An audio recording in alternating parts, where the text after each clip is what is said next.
Good evening. Today, I'll be showing you how to use trigonometry to find the missing lengths. All right. So first, you want to identify what formation you'll be using, which equation, because there's three different ones. And in this problem, we can see that we have our angle here, so that's what we know. And we have our opposites here because it's opposite to the angle. And we have our adjacent because it's adjacent to the angle. And then we have our hypotenuse because our hypotenuse is always our hypotenuse. And, well, just from this, we're looking for our hypotenuse. So I can tell that we'll be using the sin method this is the sin method we'll be using.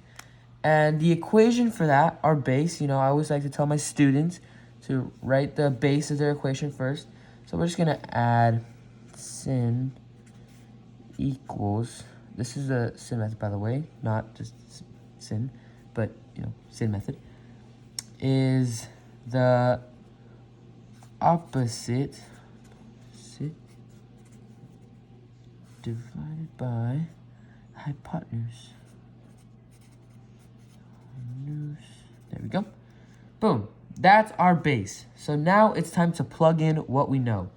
Now, when solving these problems, what I usually do, and what you should do to solve it, is to first put sin, and then put our handy-dandy angle here, this one right here. We're going to put it right next to it, because now this is the sin of 46.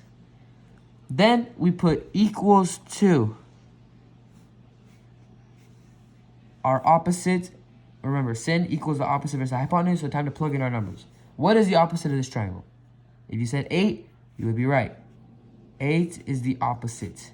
Now that is divided by our x, our hypotenuse, but we don't know what that is yet. So what will we do? Well, you could spend a long time, flipping it, reversing it. But honestly, in any of these situations that we will be teaching you, it's always simpler to just do this one little trick that I teach all my students, is that if you're ever looking for the denominator, just swap the x for the sin you have, or for any equation that you have. You just always swap it out. So that means that x will equal, because we swap these two do a little switch. Little switcheroo. Just draw that so you guys can see. That means that our answer is x equals 8 over sin of 46 degrees.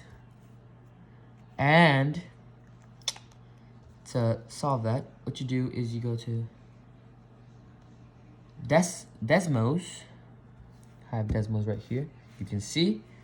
You just go to our calculator, click functions, first you have to put the equation down, so hold on. Oh, and make sure that this is always in degrees. Just to make sure. You go to x equals 8 divided by, go to functions, put in sin, put 46. And that should give you a crazy number like that. Now, in these cases, when it gives you such random, decimal points, you don't want that being on your paper. It's going to make it look sloppy. It's going to make it look dirty. So what you do is you just round it all up. So as you can see, the answer would be, I'll write it down, 11.121, blah, blah, blah, blah, blah. So you have that as your answer. But to just make it simpler, we would just put x equals 11.1. Because, rounding, this is bigger, whatever. You guys know how to round. Here would be our answer simplified. And there we go. That is how you solve a missing side, a missing hypotenuse, actually. And, there's more to come, but that's how you solve a missing hypotenuse.